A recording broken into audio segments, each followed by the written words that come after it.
meet with my guides and teachers and act on it.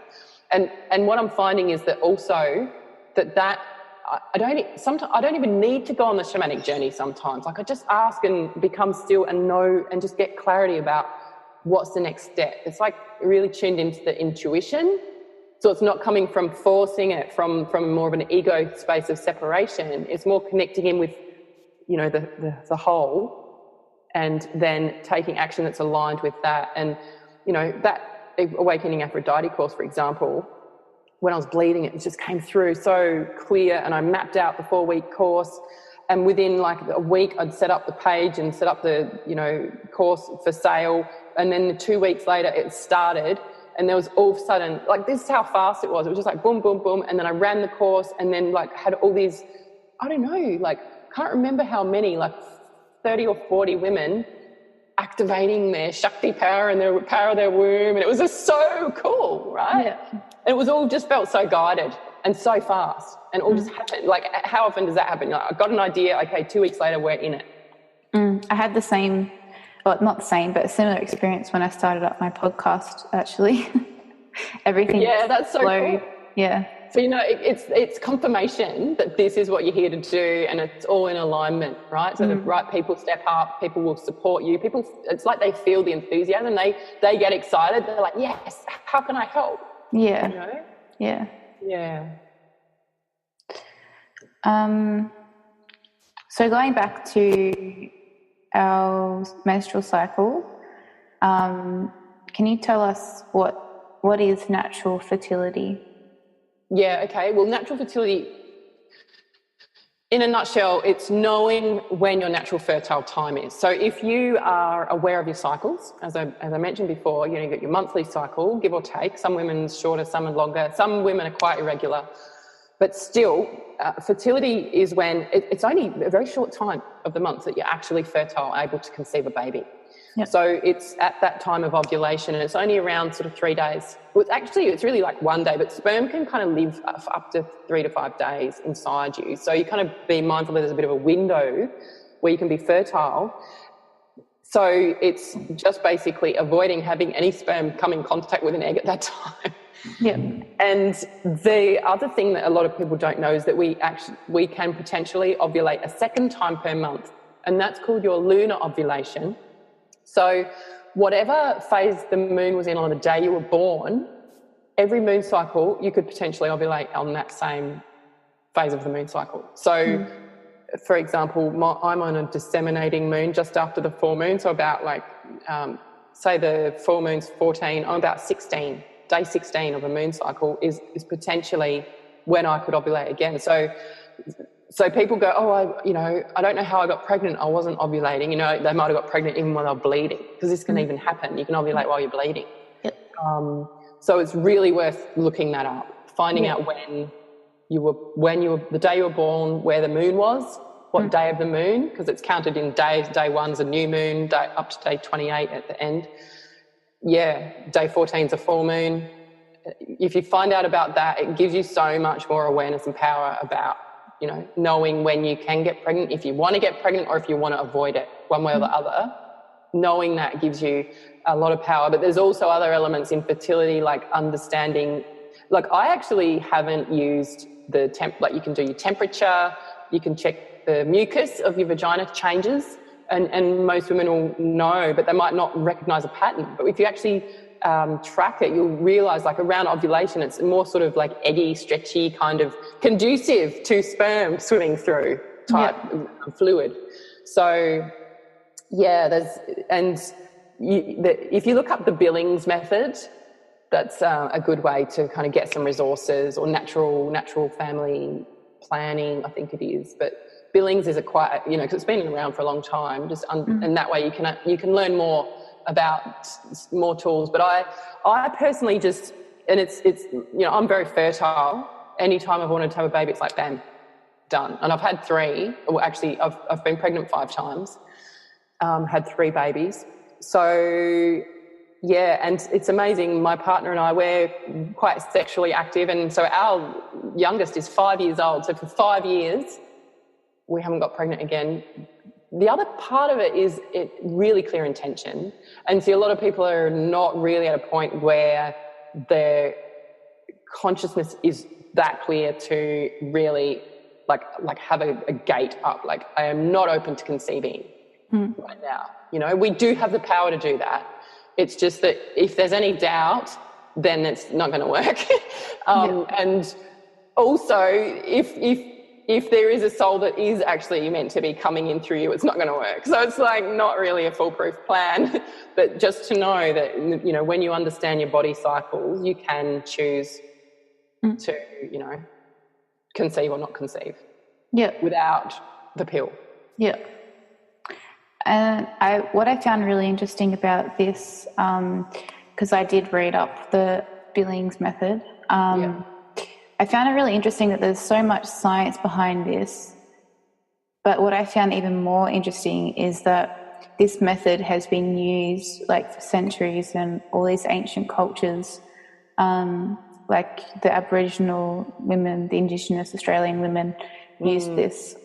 Just, I don't know, I guess intuitively they knew because they, you know, they wouldn't have known by science. Yeah. So, yeah, I think that's what I found the most interesting part. It is interesting, especially, I mean, if you look at a lot of the stuff now out in the world, there's big business around managing women's fertility. So anything that allows us to make those choices without requiring medicine is not promoted as well. There's a lot that we know, that humans know, that is deliberately not being shared because it gives us too much power and it takes our reliance off the pharmaceutical companies. Yeah. Because the pill, honestly, like I know I've been on the pill a couple of times. I tried it when I was in my late teens and it just kind of screwed me up. I felt really weird and I just didn't feel like myself. So I went to the doctor and I said, I don't like it. And he goes, oh, well, let's try another one. So I tried another one.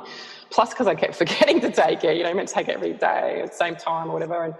And then I didn't feel right.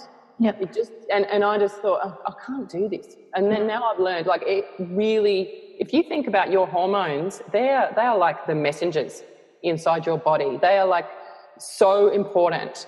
So if you're having a tablet that is changing the chemistry of your hormones, then that is really significant about what you're doing to how you feel, your senses, you know, your sense of smell. Women, our pheromones change, our sense of smell changes. We can be attracted to a man who is actually not a biological fit for us, because when we're natural, we will gravitate towards the most ideal partner. Like there's so much really cool stuff going on beneath the surface in terms of like attraction and biology.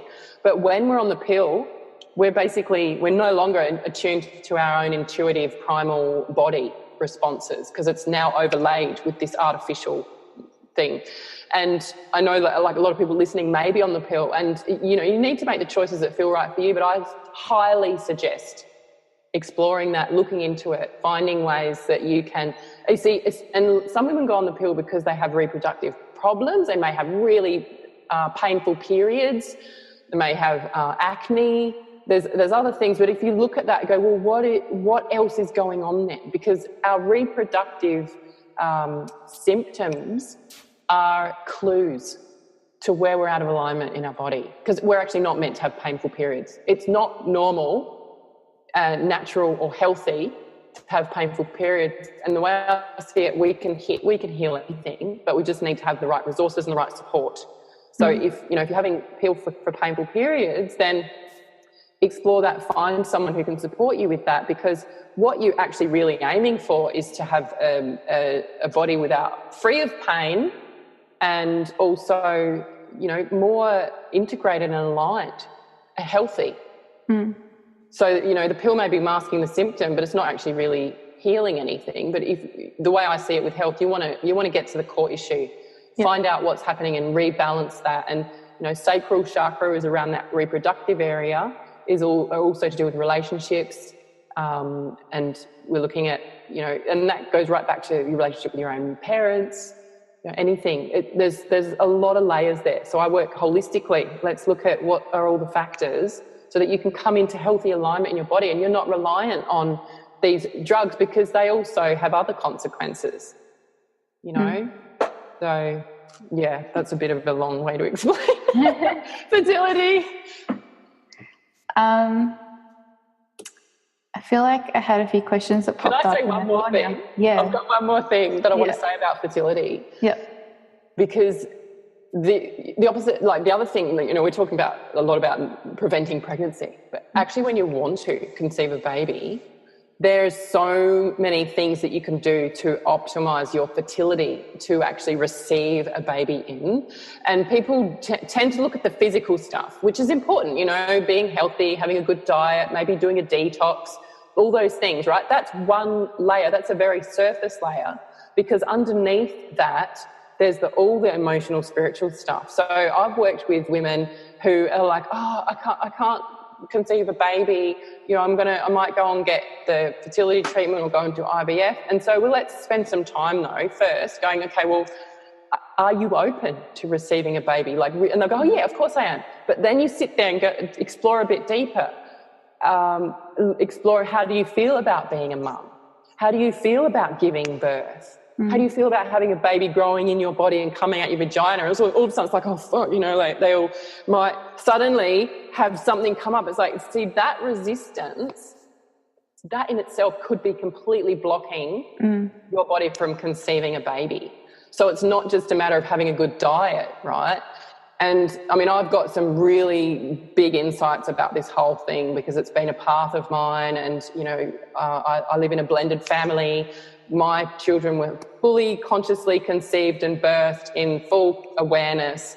And my stepchildren had the opposite start to life. So they were conceived in a science lab in test tubes, and they were born sedated by a knife, right? So that's like a really opposite. And it's very fascinating to sort of see these children as they develop, the differences that we can think, oh, look, science, and we can overlay the body. We can say, oh look, the body's not conceiving, let's make it conceive. But if we step back a few steps, go, well, why is the body not conceiving?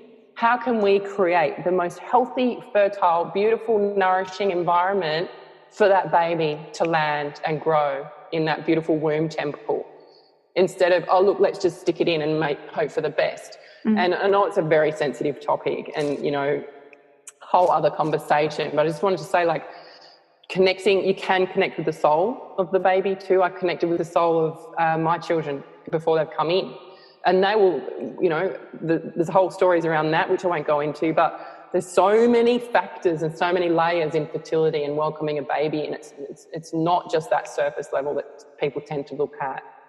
So yeah. I'm interested in what you said about like these blockages that we can have that can result in the physical dysfunctions, I guess, of the womb. So a couple of things that I've noticed are becoming more prevalent are one, like you mentioned, IVF and fertility issues, and two, I'm not sure if I'm going to pronounce this properly, but endometriosis. Yes, that's right, endometriosis. Yeah, for sure. Look, there's so much going on that affects women's fertility and health. It's multi-layered, it's actually quite complex. So we've got physical influences, like there's all the hormones that are getting pumped into the waterways, like into the food and all that. So that all affects us as well. That affects fertility. So there's the emotional stuff, and that's massive. I primarily work at a mental, emotional, spiritual realm. Like, I'm not a doctor, but I'm fully present to connect in with, like, I've studied holistic psychology and counselling. So from that more holistic perspective of, what's happening for that person, and emotional stuff creates physical blockages, right? So if something happened when you were at a certain age, or you received a message, or you weren't, say something happened and you felt really upset and you weren't able to sort of complete experience because you weren't allowed to cry, or you got told to not be silly, or maybe you felt really angry about something and you never spoke up because you would have got in trouble.